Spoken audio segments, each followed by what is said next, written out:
Hey guys, welcome back. So today I'm going to do a book haul, but not your typical book haul probably.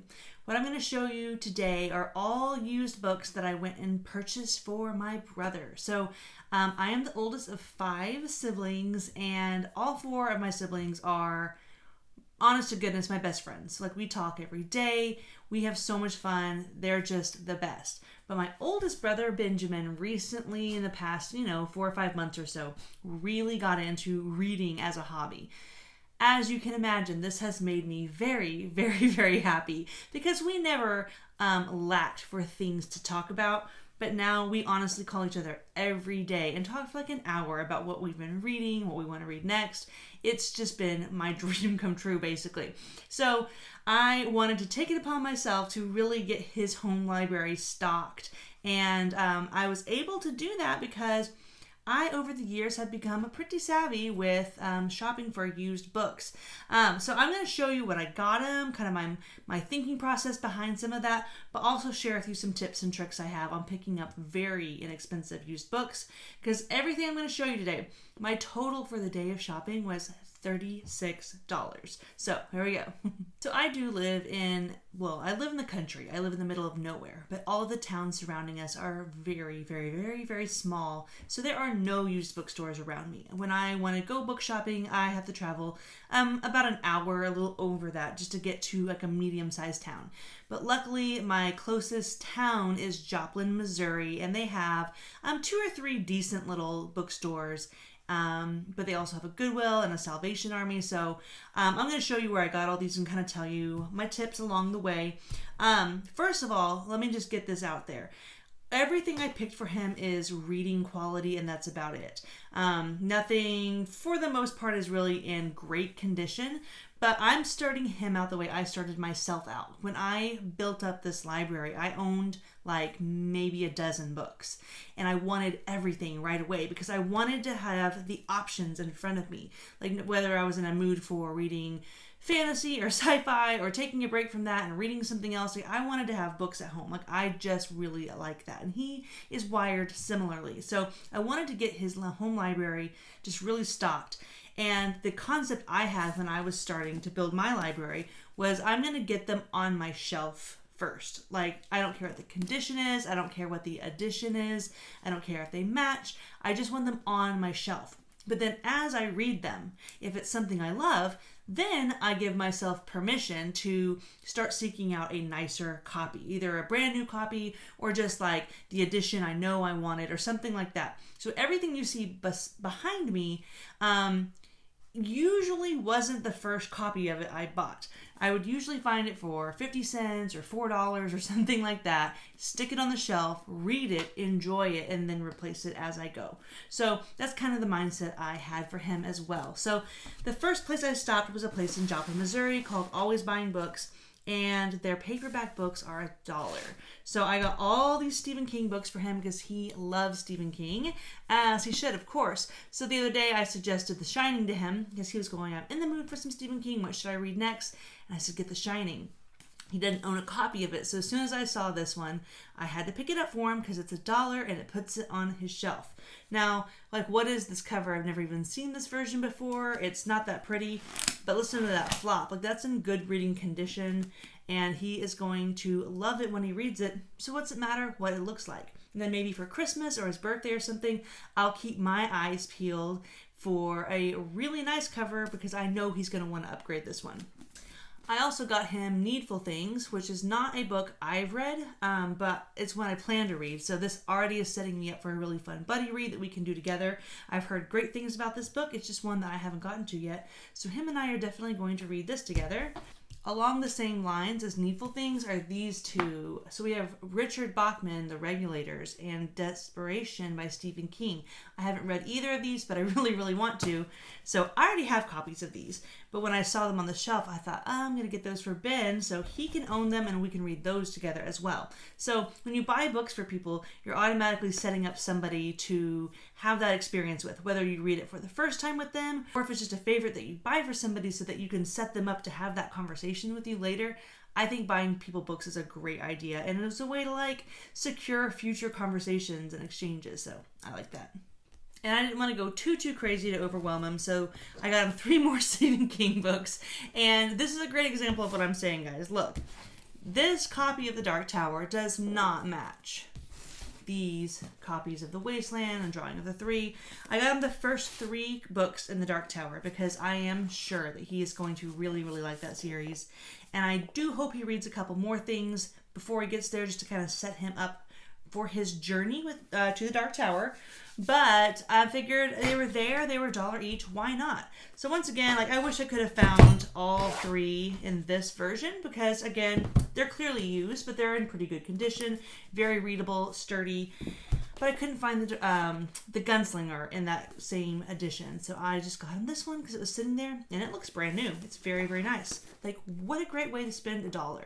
Now, this next group of books, these all came from a public library. I personally don't use the library a lot for borrowing physical books. I use the library app to borrow ebooks and audiobooks, and I take my kids to the library a lot, and they borrow books. But I'm weird, I like to own things. But did you know that almost every public library I've ever set foot in also has a for sale section? And it's either books that have been donated that they didn't need because they already had copies of it, or they're books that they bought a lot of when it was brand new, and then once it became less popular and in less demand, they put, the rest of those copies they bought in the store. Sometimes it's stuff that just has not been checked out in like a really long time. But either way, every public library I've ever been to has a for sale section. And at my public library, paperbacks are 25 cents. So I picked up a bunch of 25-cent books for him. This one is, again, some of them are not in very good condition. Like, this is pretty crusty. But it's still readable. So this is a short story collection of sci-fi from 1947. It's put together by Isaac Asimov. I'm not familiar with anything in here, but I know that my brother Ben has been wanting to read more sci-fi, specifically classic sci-fi. He really likes short stories, and he loves old-fashioned writing and old stuff. So I'm like, well, this hits everything. It's like sci-fi from the 40s, and it's short stories. And I opened it up and looked, and there's some big names in here. Let's see, there's short stories written by Isaac Asimov, William Tenn, Arthur C. Clarke, Ray Bradbury. Like, some of these names I don't know, but he may never pick this up. He may never flip through it. But if he does, he works nights. He's able to read a lot at his job. This would be a great thing to just pick up, take with you to work, sit down, and read a couple of short stories. So I hope he enjoys something from here. But if not, I mean, honestly, it was 25 cents, so it's totally worth the gamble. These Michael Crichton books, also 25 cents each. I have read several Michael Crichton books, but I haven't read either of these. I don't really know much about them. I think both of them were made into movies, and he definitely is into that whole like book, movie, tie-in thing. So recently I have encouraged him to start reading some Michael Crichton. I want him to start with Jurassic Park and then go on to Sphere. But if he really clicks with that style of storytelling, then why not have a couple more on your shelf so they're ready to go whenever you are. These are also some 25 centers that I think he's really going to like. So I got Interview with a Vampire by Anne Rice. I love this book, and I really think he will too. So again, nothing to look at, but there's nothing wrong with it either. 25 cents. These are not our favorite covers, the movie tie-in cover. But as far as movie tie-in covers go, like, I'm not mad about my Frodo being on there. And also, if you don't own a copy of Fellowship of the Ring, then like, what's going on in your life? So again, I want him to someday have an amazing collection that matches, and it's the Lord of the Ring trilogy, and it also has The Hobbit, and it's going to be great. But until then, why not have this guy on your shelf? It's 25 cents and in really good condition. I saw this guy for 25 cents and I knew I had to. So The Godfather is one of his favorite movies, and I am sure he's going to love the book as well. But I just had to, because just a week ago we were talking about how that is like highest on his list of things that he's really looking forward to read. So when I saw it there, it was meant to be. Yeah, it's a little, got some broken corners and stuff like that. But, it's yellowed and it smells old, but it's going to read just fine. And this was printed before, like right here it says soon to be a major motion picture from Paramount. Yeah, he's going to love this. I'm really excited for him to have this. So this next one is a real gem, and I was so surprised to see it. One of the used bookstores I shop at in Joplin, they have stuff out front that is just free. Like, I don't know why, but it's just totally free. And it's usually like, you know, just a whole bunch of like Danielle Steele from someone's grandma's attic, or it's cookbooks, or I don't know, it's just mostly junk. But I always check. And here's why. I found this. So this is a Michael Crichton omnibus that has Congo, Sphere, and Eaters of the Dead, like 3 greatest hits. And I actually, let me show you, have this book for myself. And I did not pay free for it. Like I think I paid like $13 for it or something like that. But I saw this for free and I'm like, 100%. Those are really, really good books. It's a very cool edition. And it's in like immaculate condition. Like mine has a little plastic thing on the front, but the condition is absolutely perfect. So free fitty, absolutely. Benjamin loves Jack London. I mean, he's not wrong. Who doesn't love Jack London? I found this at a used bookstore for $4, and I'm honestly really tempted to keep it because this is a very nice collection. It's in perfect condition. It has illustrations. It has all the greatest hits, you know, Call the Wild, White Fang, but it also has, let me see here, over 40 short stories. So I want him to have this because I know he loves Jack London and he loves short stories like I mentioned before, and he's not as deep into fantasy and sci-fi and stuff like that as I am. Like he wants more stuff like this. I got it for him, but I'm also very tempted to keep it for myself. So we'll see. If he watches this, I'm probably going to give it to him. Here's another one that I'm tempted to keep for myself, but I'll probably be a good sister and get this for him. I got this at a Goodwill. So always check Goodwill because books are very, very cheap there. Same thing. I think paperbacks are $1 and maybe hardcovers are $2. I don't remember. It's very, very inexpensive though. And it doesn't matter if they're talking about like a beat up old cheapy paperback or like a very nice trade paperback that's like in perfect condition. It's like the same price. So always check Goodwill.